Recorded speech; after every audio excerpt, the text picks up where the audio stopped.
Welcome to the Golden Nuggets.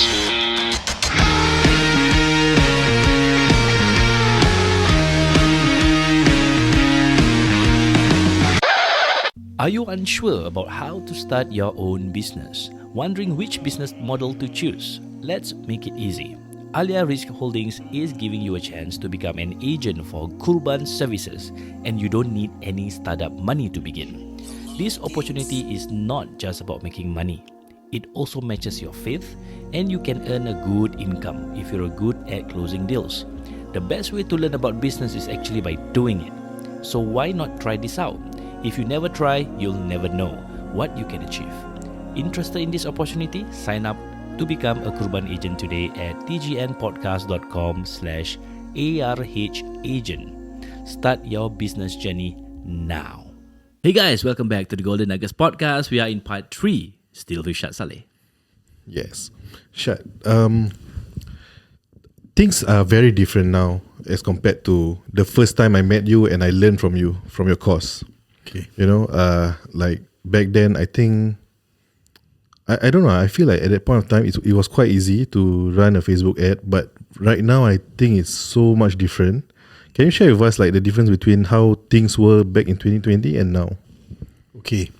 You see, one of the main reason why it's harder for businesses to get results. So what I mean by results are paying customers. You know, if we talk about leads, anyone can get leads. But if you're going to run like a lead generation campaign on Facebook, where most seasoned marketers would not do that to run a lead form kind of campaign, the reason is because of the quality of the leads. Okay. Imagine this, if you to spend $1,000, you happily get, you know, for example, 100 leads. One lead costs $10. Yeah. Okay. Right. Out of this 100 leads, we quantify the quality of the campaign result, right? The quality of the campaign. We quantify that based on the number of sales closing. Now, when you run on a lead form campaign, you get a maximum number of leads, right? But how many of these can be converted into sales? That's most important. Because if you're going to spend 1,000, I always tell my students, what is your KPI? Right? What is your projection? You're going to spend 1,000. What is ideally the sales return you're going to expect out of it? You don't tell me you don't know. Right? There has to be a figure that you're going to be satisfied with.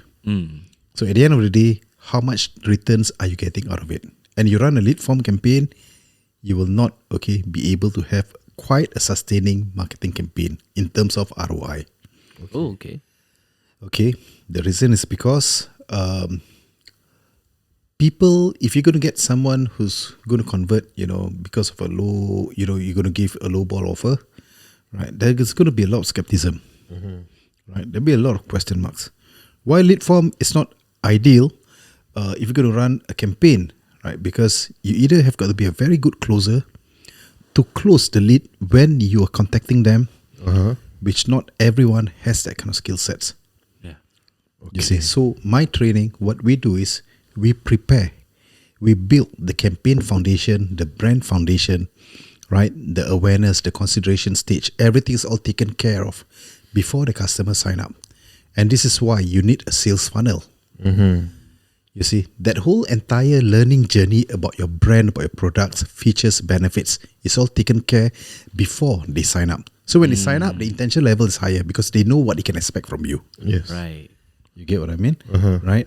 You see, and because of that, if you're going to run a campaign like in 2020, a funnel still works. Yeah. Funnel still works today. But the only difference is that the data is blocked by iOS 14. Okay. So how do we circumvent it? Is that we teach, you know, our students how to fix up conversion API.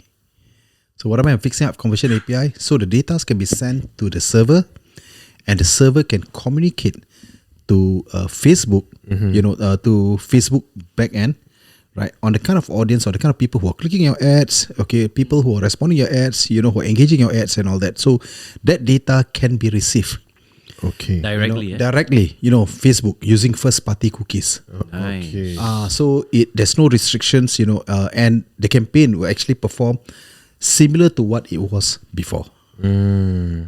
So what we do is for our training, we teach people this kind of in-depth technique.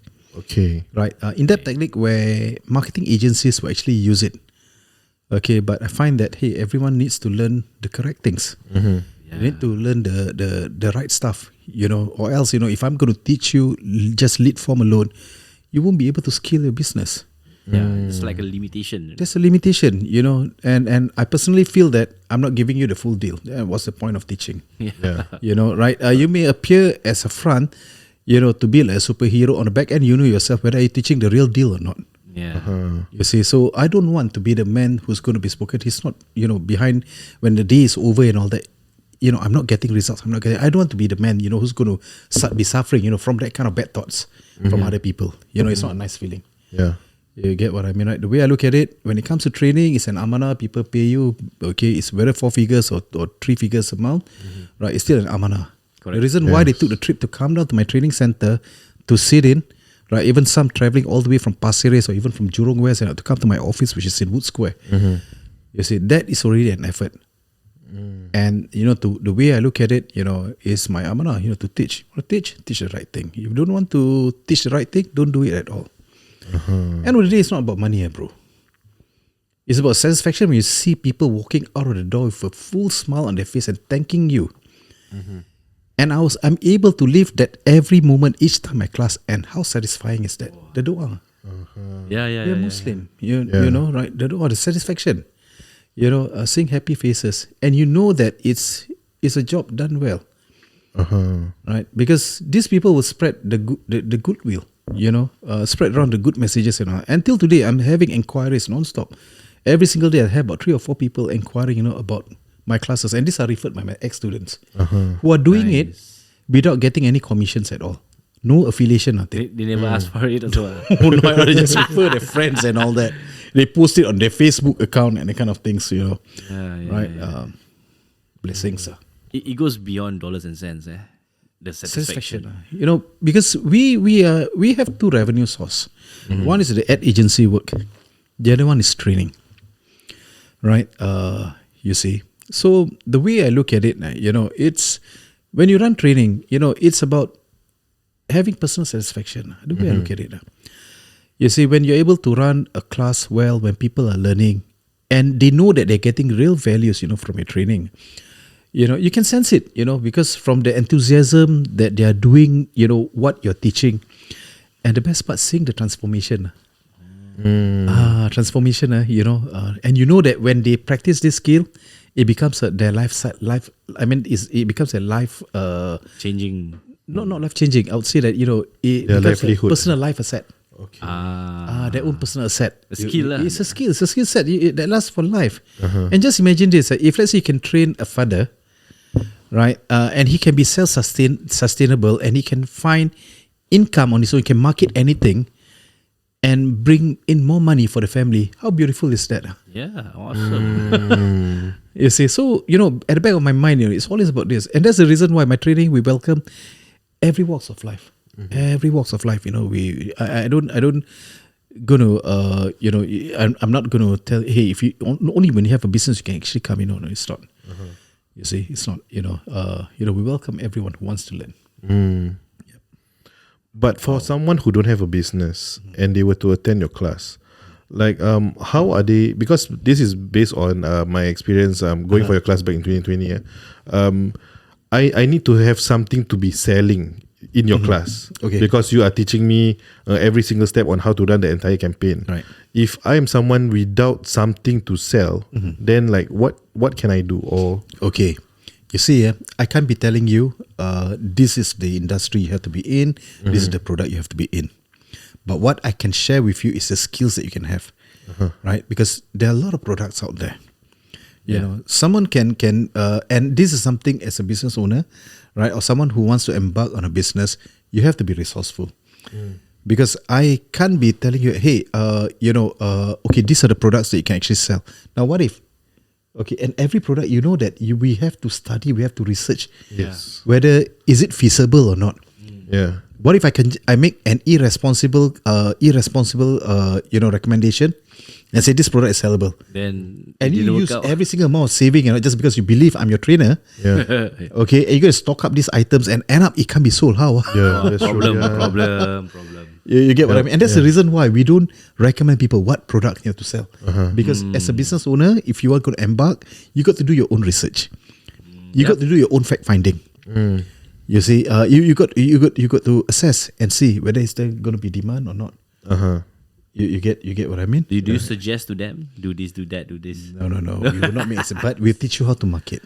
Focus. Into Exactly. one But if you vertical. want to learn, right? If you want to learn, then we share with you what are the steps. Okay, but without product. But these are the things that can be done. You can do. We're going to show you, how to run a promotion campaign. We're going to tell you how to build that promotion. We're going to show you how to value enhance that promotion, Nice. to make it enticing, to the marketplace. Right. So rather than you come out with just, okay, I'm going to give you discount 30% discount. Now that 30%, what does it quantify? What is inside that 30% you'll be getting? You see. So this is what we meant, by value enhancing that promotion. So when people look at it, I'm paying lesser, but I'm getting a lot more. You see. So and that is one hook, down there, right? You see. So and of course, when you have that, you can then that is where you can put in, the limitation, the scarcity, and that kind of things, right?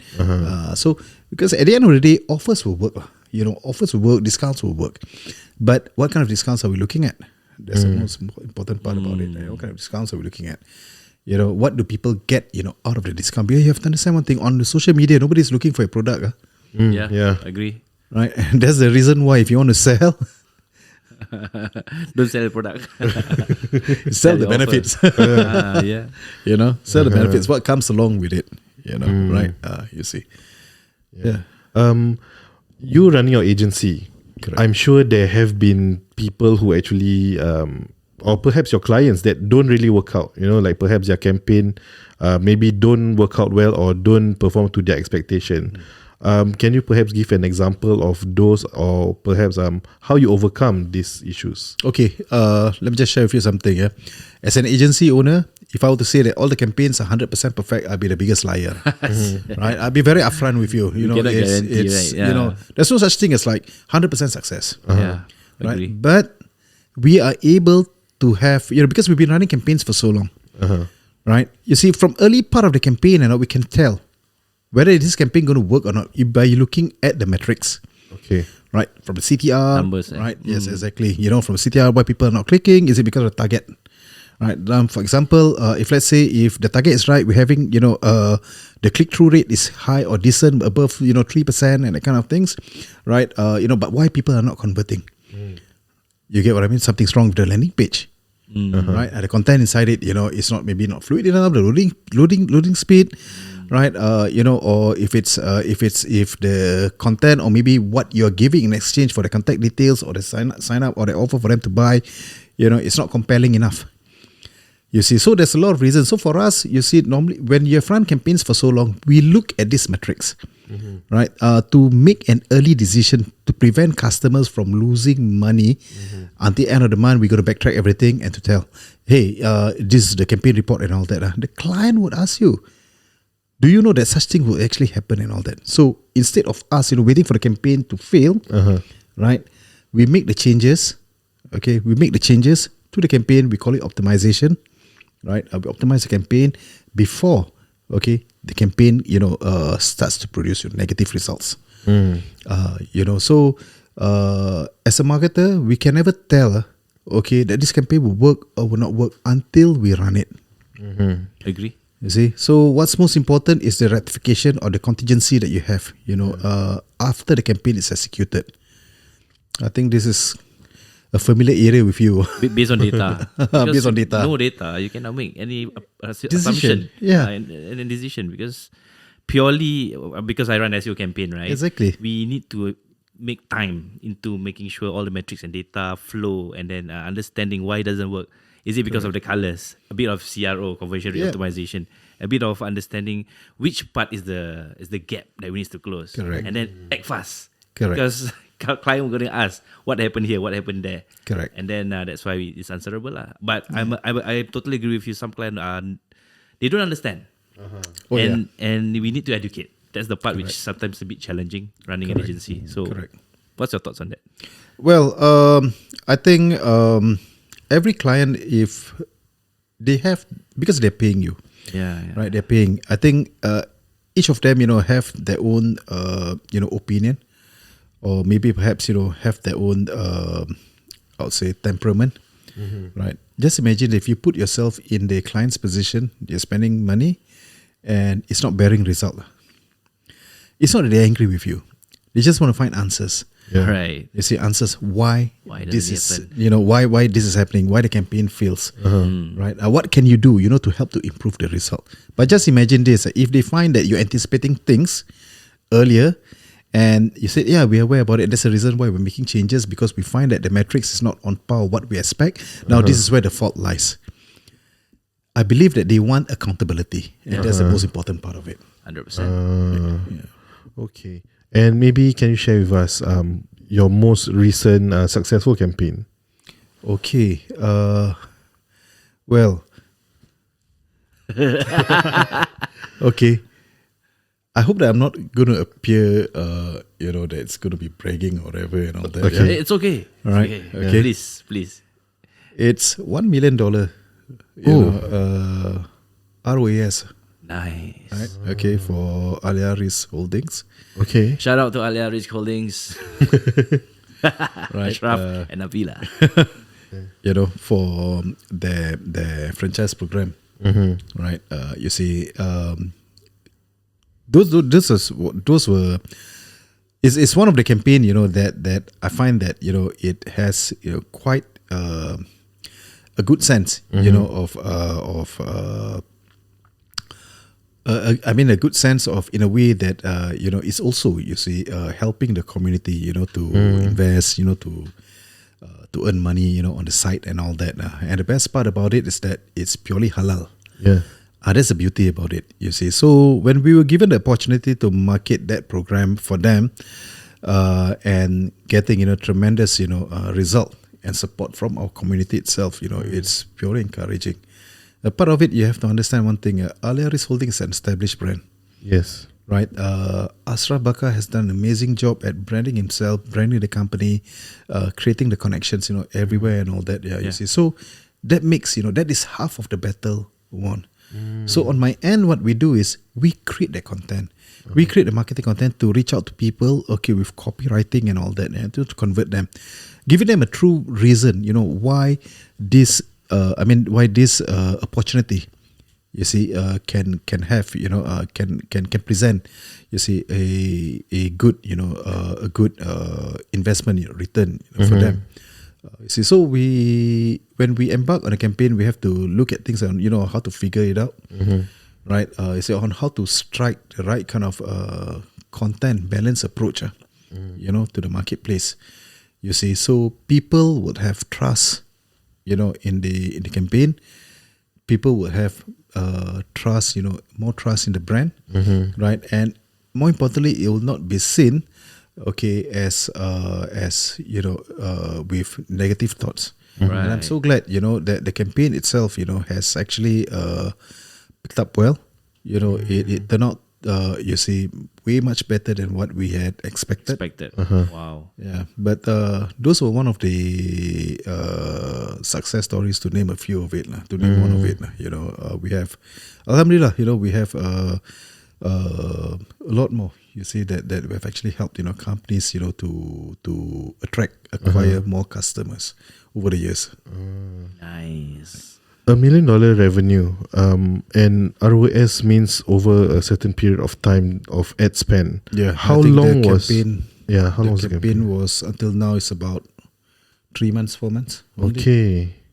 Yeah, around there. Wow. You also mentioned about what Ashraf actually did is half the battle won. Yep, you're right. What about for startups or somebody who's starting up their own business or their own company? They don't have this legwork done yet. Because for Ashraf, we know that he have been doing this for years, right? But what about for startup? What can you advise for them if they were to run such a campaign?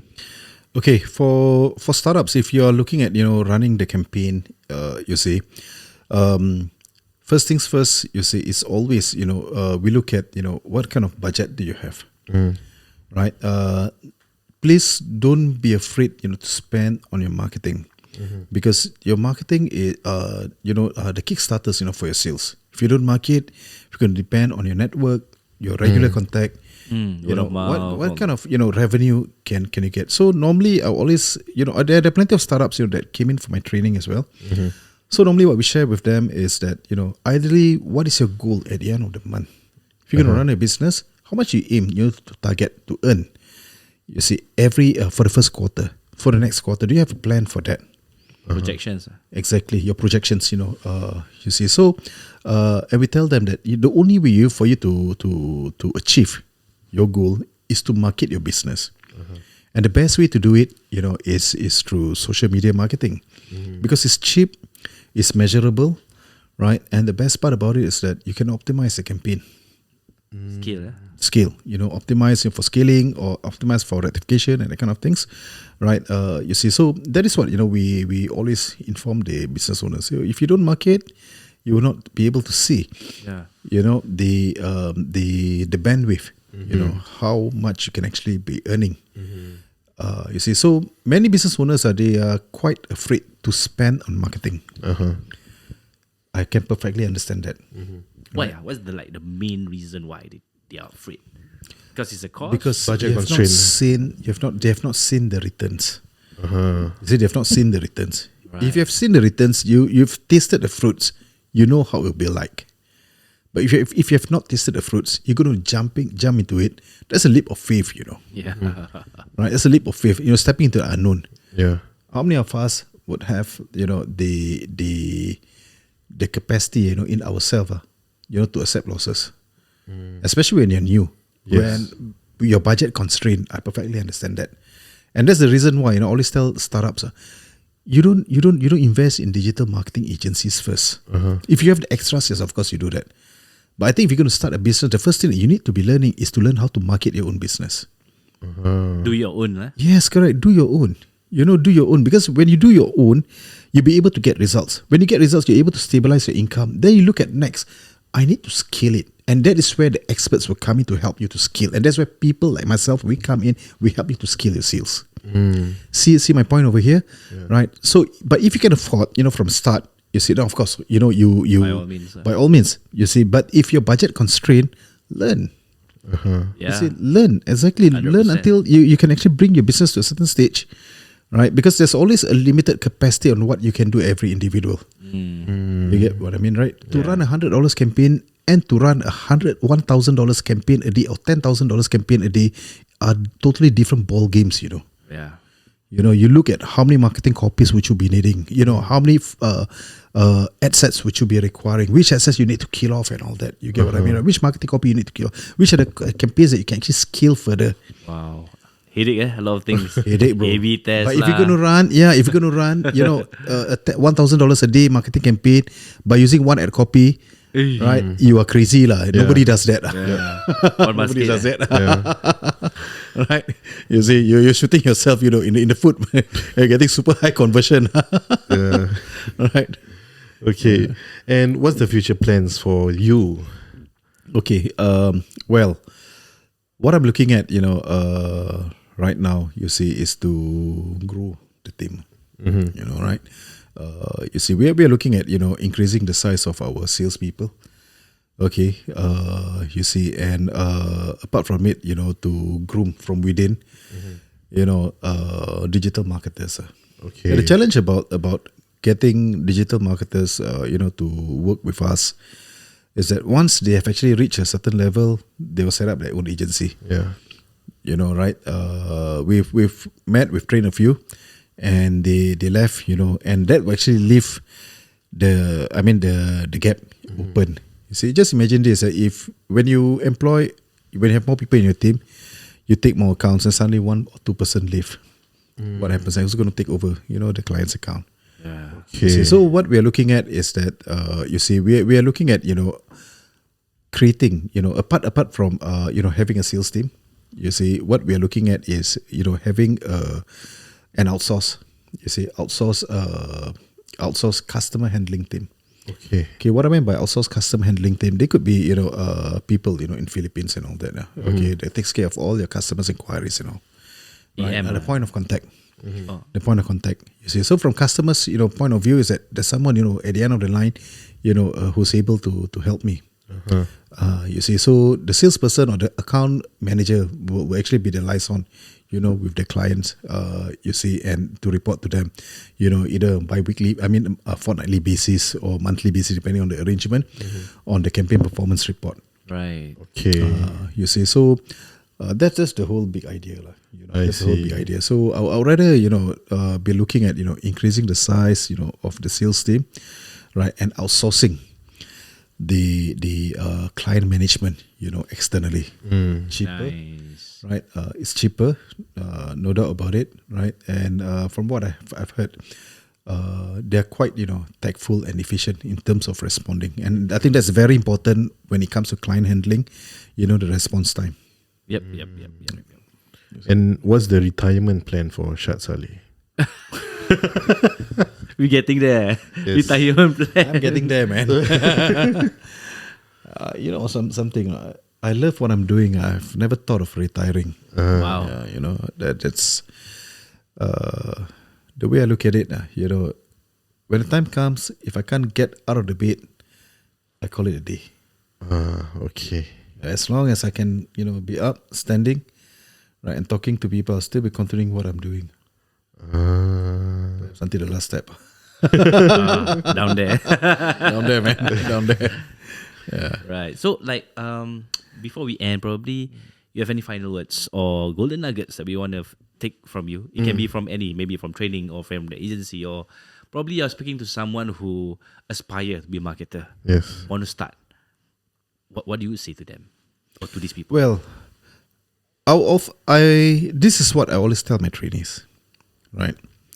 What you learn today, okay, will not make you a better marketer tomorrow. It's about having that practice in you. It's about sharpening the sword. Now, I've just given you a sword. How do you want to sharpen it? Are you going to do it 2 weeks later? Or are you going to do it tonight with every single knowledge that I've given you right now? Right? So, transferring a skill and owning a skill are two different things. Okay, you have to practice to perfect it. If you don't do that, the knowledge will be gone. Right, within a matter of days only. Just like that. Although they come for your class. Yeah, definitely. You have to practice it, You have to practice it. I mean, let me ask you, belajar silat tak kecil-kecil? No. Tak belajar? I'm not a martial art. Manafi? Okay, why silat? Okay, As an something. analogy. Okay, let me tell you something.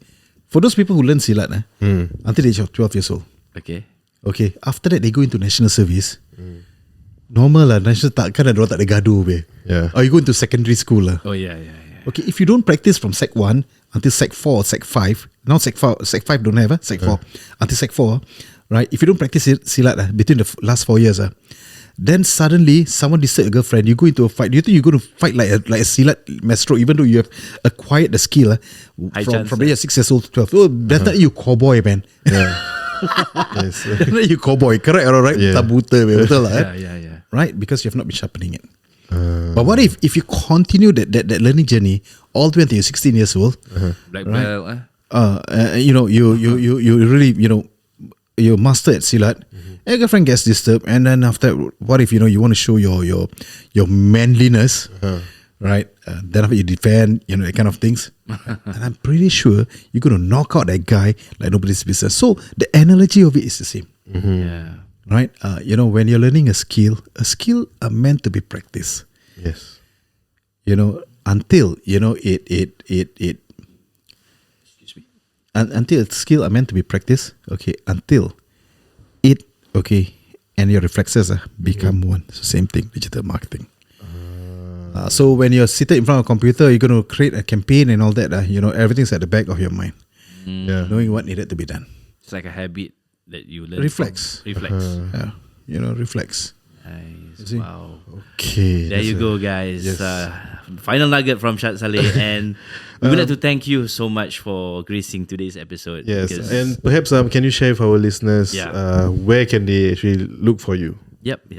Okay. Well, you can actually go to my Facebook page, which is @guru.sg. Okay.